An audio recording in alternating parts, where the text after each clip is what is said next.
5 opérateurs se chargent de l'importation et de la distribution du gaz butane au Sénégal. Depuis plusieurs jours, on note une indisponibilité de leurs bonbonnes sur le marché. À Ouakam, un quartier populaire de Dakar, Ndeye Awa Ngom, rencontrée dans un marché de la place, tient sa bouteille de gaz vide. Depuis 3 jours, elle cherche à s'en procurer. Tu as vu, depuis ce matin, je suis à la recherche de gaz, mais je n'ai rien pu avoir. La situation est compliquée, ça ralentit mes activités. À 7 heures, je devais terminer le déjeuner que je vends pour la coupure du jeûne. Là, rien n'est encore prêt.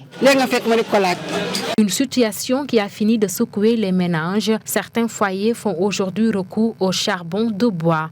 Hier nuit, j'ai cherché dans tous les coins du quartier. Il n'y avait pas de bonbonnes de gaz. J'en ai eu à la fin, mais j'ai marché des kilomètres avant d'en trouver. Le problème, c'est cette rareté. Pourtant, il n'y a pas de hausse de prix. On ne comprend plus ce qui se passe. Le président doit descendre sur le terrain pour voir ce que les gens vivent. Tout est cher dans ce pays et on y ajoute la pénurie de gaz. Vraiment, la vie est dure.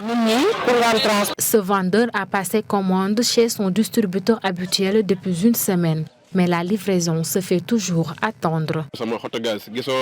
J'ai une trentaine de bouteilles de gaz vides. L'autre jour, mon distributeur était de passage et je lui ai remis quelques bouteilles à charger. Depuis ce jour, je n'ai pas eu de retour, ce qui ne m'arrange pas. Je risque de perdre ma clientèle. Ils font tout le temps des allers-retours pour s'en procurer.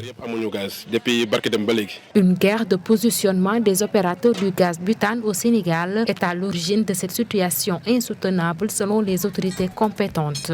Le ministère du Commerce, le ministère du Pétrole et les acteurs du secteur avaient tenu une rencontre en début de semaine pour situer les responsabilités en vue d'un retour rapide à la normale.